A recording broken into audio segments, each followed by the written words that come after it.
What's up, Fearless Nation? This is Stacy Dash, and if you're into heavyweight boxing, then you have to check out Jay's Theory.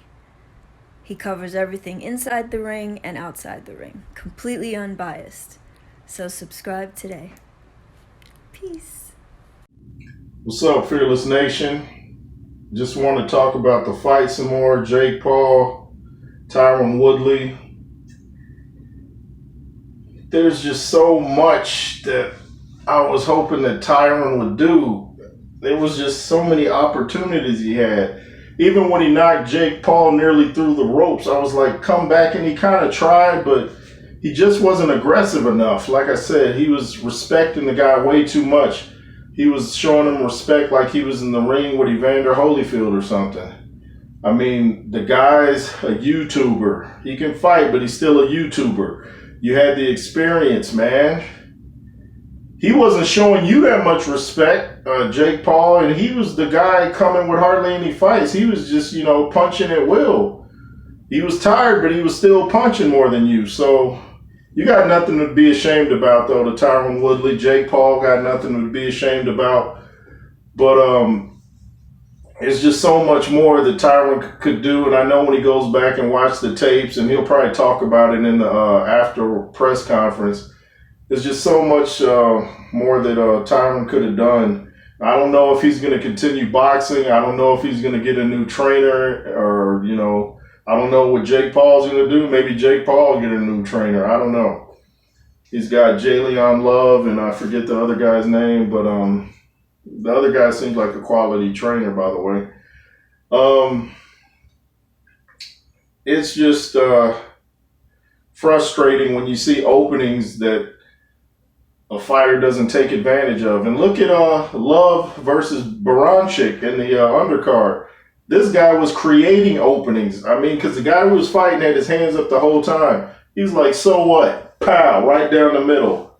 Pow, right down the middle. He was connecting at will. At one point, he was hitting Baranchik with the same punch over and over, just connecting it. There's no point in having your hands up if you're still going to get hit. Like I said, if you're getting hit down the middle, you move it over, do the George Foreman, do the shoulder. There's so many different things a fighter can do, especially when you're getting hit with the same punch. I mean, what are they paying these trainers for? I mean, if a trainer can't make adjustments for the fighter, then you're just there taking a check. I mean, the fighter needs some outside eyes to tell them what they see so they can make improvements during the fight. It makes no difference to have you just in the corner, giving a guy water, talking about go out there and fight, go swing, move around. No, you have to give him technical, sound advice. That's why Emanuel Stewart was the best trainer of all time. He gave you a game plan. He'd make adjustments. He'd calm you down if he saw you were rattled in the corner. He knew how to get what he wanted out of the fighter. He knew how to make adjustments. He'd tell you, okay, he's doing this. He's like, I would hear him tell Lennox Lewis, like, sometimes if he was showing a guy respect, he's like, you can just go basically in there and walk him down at this point. Like, you don't need to show him any respect. And Tyron Woodley's corner was telling him he had to let his hands go, but it's like he was listening to the hype of Jake Paul and how he can punch hard. He was showing him way too much respect. And Jake would connect, he'd shake his head, he'd say something to him. I'm like, shaking your head doesn't really do anything. It kind of tells your opponent that you're hurt, if anything, because you're trying to play it off like, nah, I'm not hurt. See, I'm shaking my head. You got to give them more than shaking your head and talking. You have to land punches. Judges don't care nothing about that. The fact they may make you not win the round because they don't like you talking. They want, class in the ring.